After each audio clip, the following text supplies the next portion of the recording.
Assalamualaikum warahmatullahi wabarakatuh. Bismillahirrahmanirrahim. Selamat pagi dan semangat pagi anak-anakku semuanya. Bagaimana kabar kalian hari ini? Mudah-mudahan anak-anakku semua dan keluarga diberikan kesehatan dan dimudahkan segala urusannya oleh Allah Subhanahu wa taala. Amin amin ya rabbal alamin.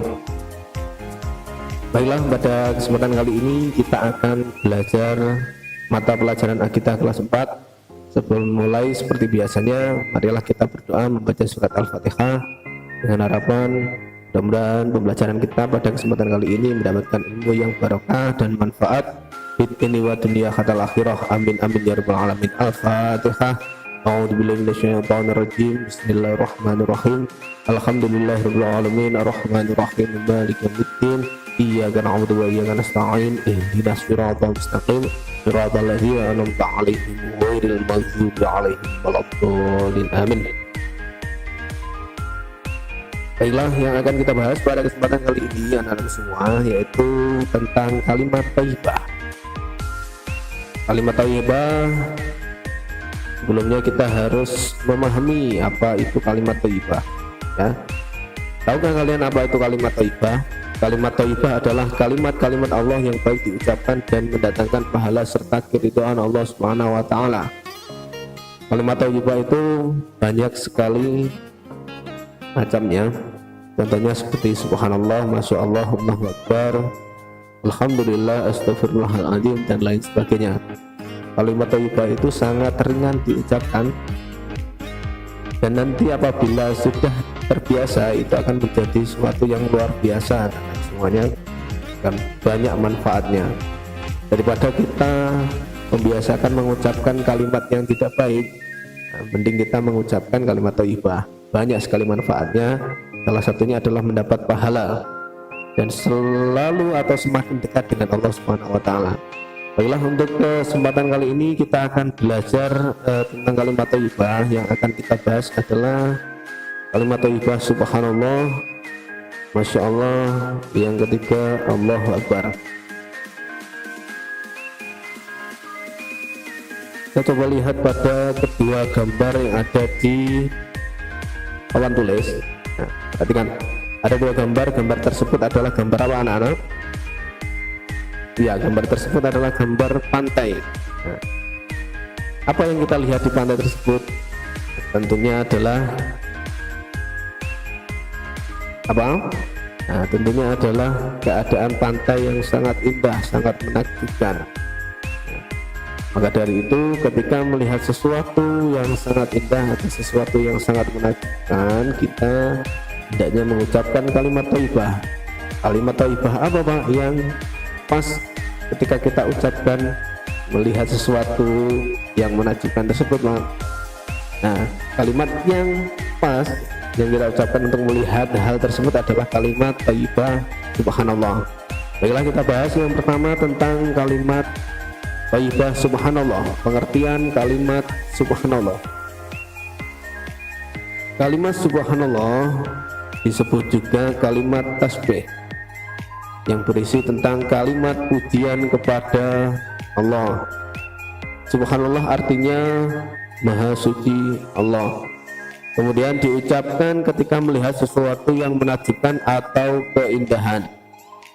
Ketakjuban atau keindahan tersebut murni terjadi atas kekuasaan Allah tanpa campur tangan manusia.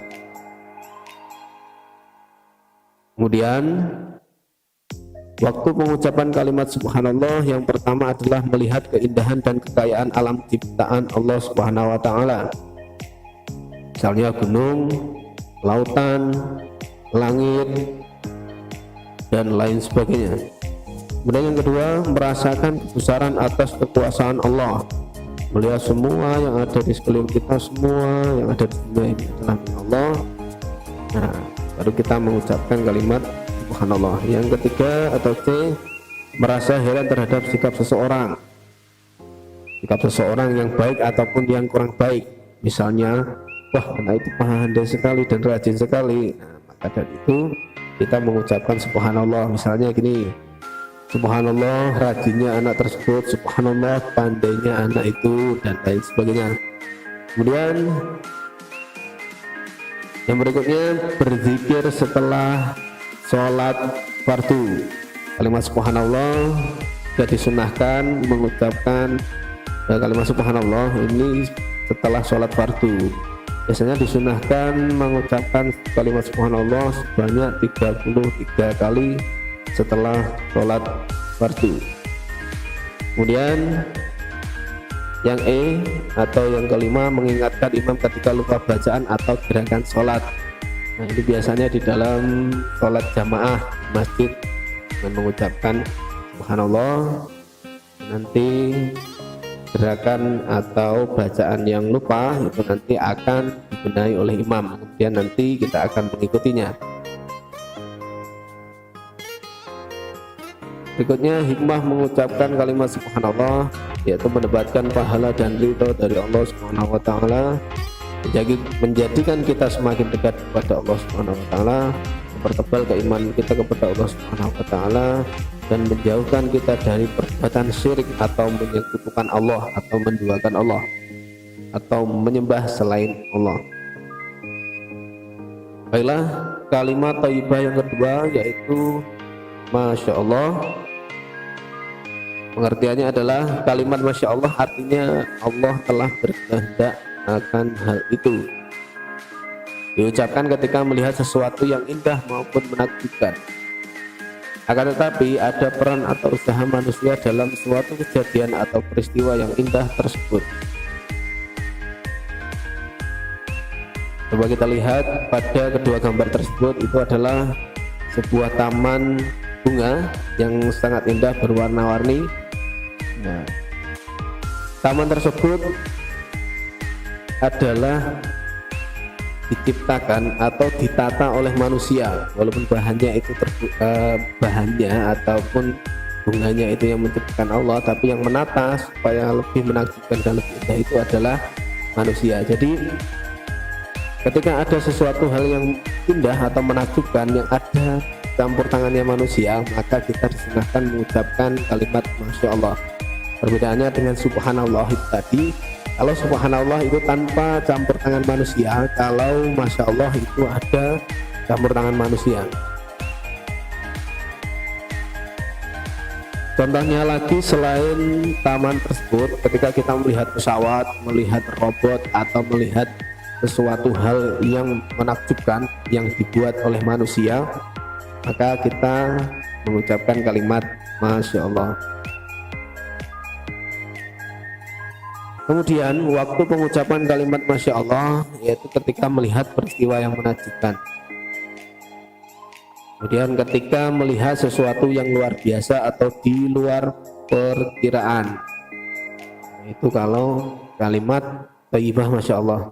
Berikutnya yang terakhir, kalimat thayyibah Allahu Akbar. Pengertian kalimat Allahu Akbar, Allahu Akbar artinya Allah Maha Besar. Disebut juga kalimat takbir. Allah adalah zat yang maha besar, tidak ada yang mampu menandingi kebesaran Allah di dunia ini.